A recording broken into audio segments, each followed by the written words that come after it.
Selamat pagi, perkenalkan saya Ferdinanda Anggi Dumita Palma dengan NPM 2313041081 dari Program Studi Pendidikan Bahasa dan Sastra Indonesia, Fakultas Keguruan dan Ilmu Pendidikan, Universitas Lampung.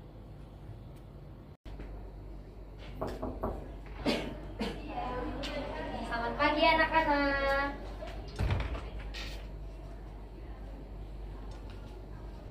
Selamat pagi, Bu. Apa kabarnya anak-anak? Sehat, luar biasa. Ada yang tahu nggak kita hari ini mau belajar apa? Tidak, Ibu. Belum belajar. Belajar Ibu ya. Sebelum Ibu kasih tahu hari ini mau belajar apa, Ibu absen terlebih dahulu ya. Baik, Ibu. Dia Agustian, Hadir, Ibu. Caroline, Hadir. Cindy Aprilia. Hadir, Ibu. Baik, jadi masuk semua ya, hadir semua ya. Masuk, Ibu. Jadi hari ini kita bakalan belajar. Sebentar ya anak-anak.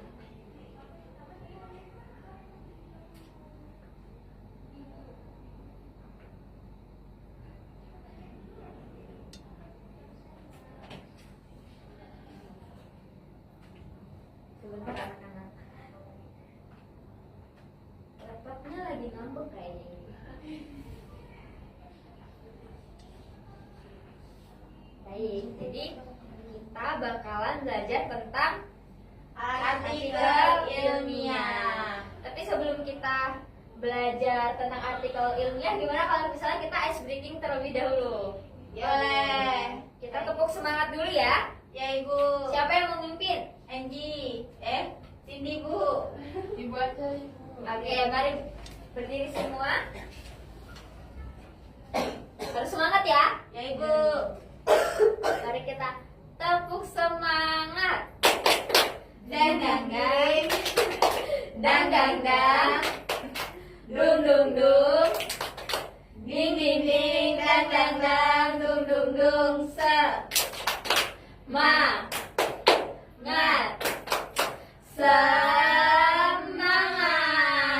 Yeay, keren banget, udah semangat banget ya Semangat, anak-anak. Ibu. Jadi sebelum kita masuk ke pembelajaran artikel ilmiah, kalian udah pernah dengar belum tentang artikel ilmiah itu seperti apa? Sekilas, Ibu. Biasanya artikel ilmiah ini munculnya di mana? Ada yang Jurnal. tahu? Di Google. Di jurnal. Ih, pintar banget. Yang Cindy? Berita Ibu bisa. Biasanya artikel ilmiah itu munculnya seperti kayak di jurnal. Kalian tahu nggak Di kalau koran misal- bisa nggak, Bu? Di koran tidak bisa, jarang ada dia kalau di koran.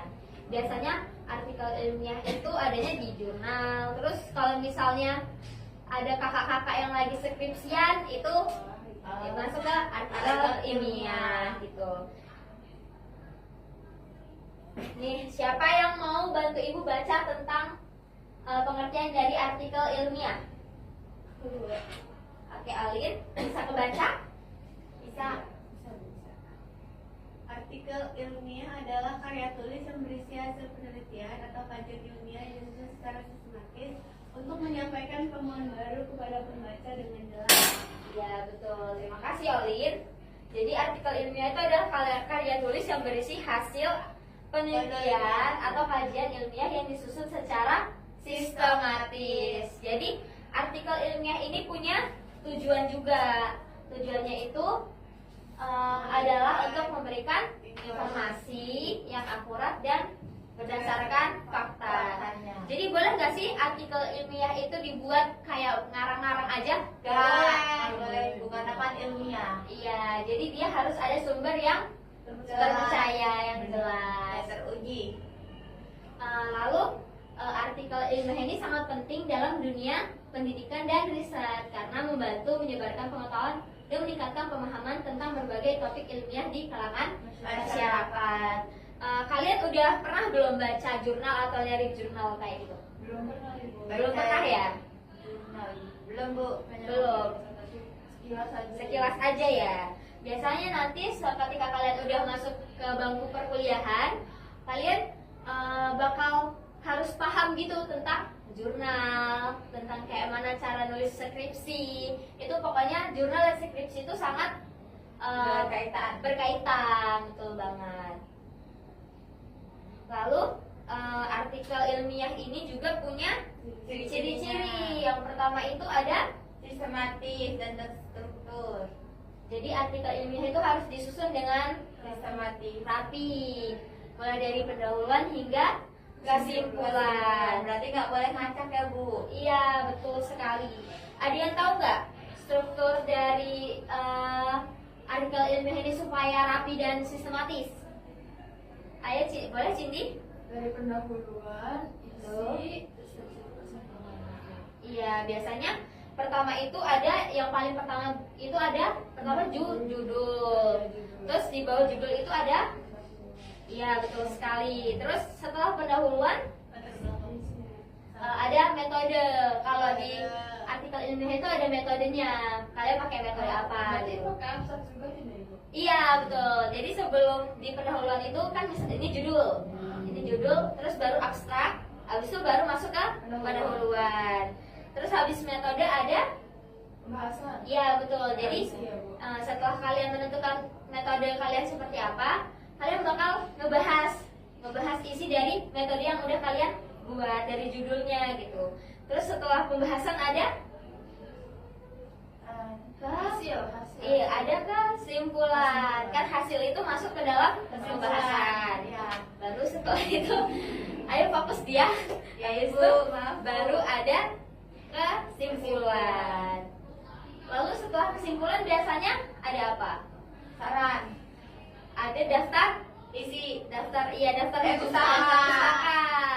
Daftar pustaka itu boleh nggak diambil dari asal-asalan? Enggak. Nah itu jadi gunanya jurnal itu supaya kalian dapat daftar pustaka dengan Referensinya. ya dengan baik dan benar. Lalu ada yang mau bantu ibu? Objektifnya. Aku Bu. Ya.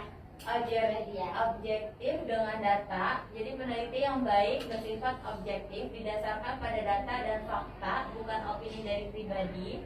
Menjadi informasi lebih terpercaya dan lebih valid. Bu. Iya betul. Jadi untuk mencari jurnal, untuk mencari daftar pustaka itu kita harus berdasarkan data. Jadi pembahasan kita itu tidak boleh asal-asalan. Jadi Bukan harus opini pribadi. harus fakta, nggak boleh kayak menurut saya itu kan harus ada menurut dari Para ahli. iya para ahli. Lalu ada yang mau bantu ibu lagi? Sini. Saya Ibu. Selanjutnya itu jelas dan dipahami. Penggunaan bahasa yang jelas dan singkat sangat penting agar pembaca bisa mencerna informasi dengan mudah dan tanpa kebingungan. Iya betul. Jadi struktur dari ciri-ciri artikel ilmiah itu ada 6 ya. Jadi yang keempat itu menggunakan bahasa ilmiah. Jadi artikel ilmiah harus menggunakan istilah teknis yang sesuai dengan bidangnya agar informasi yang disampaikan lebih akurat. Jadi nggak boleh menggunakan bahasa asal-asalan, harus menggunakan bahasa yang formal. Gitu. Kalau misalnya, iya harus bahasa baku. Kalau misalnya kalian bikin artikel ilmiah tapi menggunakan bahasa sehari-hari untuk teman, boleh tidak? Tidak. Betul. Lalu ini tadi ya, mengandung referensi. Setiap artikel ilmiah harus menyebutkan sumber. Jadi untuk daftar pustaka tadi tuh sumbernya harus jelas gitu. Terus ada struktur yang baku. Jadi artikel ilmiah mengikuti struktur yang terstandarisasi. Jadi biasanya setiap artikel ilmiah itu punya peraturannya masing-masing seperti itu. Jadi ada yang mau ditanyain? Berarti kalau misalkan kita mau milih jurnal yang satunya gitu Bu, itu kan aturannya beda. Berarti kita harus ikutin aturan dari jurnal itu. Iya, jadi jurnal itu punya template yang berbeda-beda, ya betul. Tapi sebenarnya isinya tidak jauh berbeda, benar. Jadi kalau begitu menurut kalian apa sih bedanya artikel ilmiah sama artikel di majalah-majalah biasanya doang gitu?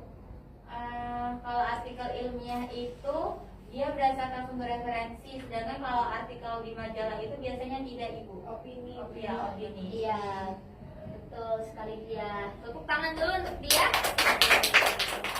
Jadi setelah tadi Ibu udah jelasin struktur dari artikel ilmiah, ada yang bisa nyebutin lagi nggak? Cara penulisan artikel ilmiah yang benar itu mulai dari apa dulu?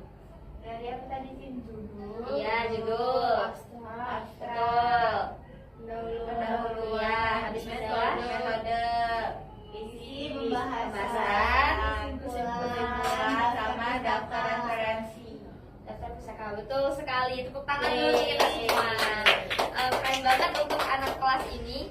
Jadi udah pada paham kan tentang artikel ilmiah itu seperti apa? Paham, Ibu? Jadi kalau misalnya Ibu kasih tugas, pada bisa nggak? Bisa. Tugasnya mau kelompok atau mau individu? Kelompok, Ibu. Kelompok. Alin sendiri. Jadi kelompok isinya 3 orang ya. Iya, Ibu. Ibu bakal ngasih ini contoh misalnya kalian nganalisis apa sih mengapa penting mempelajari artikel ilmiah sejak di bangku SMA misalnya gitu. Nanti kalian bahas kenapa sih di bangku SMA itu kita harus udah belajar tentang artikel ilmiah, terus kenapa gitu. Kira-kira bisa nggak? Bisa. Easy. Wow, tepuk tangan dulu.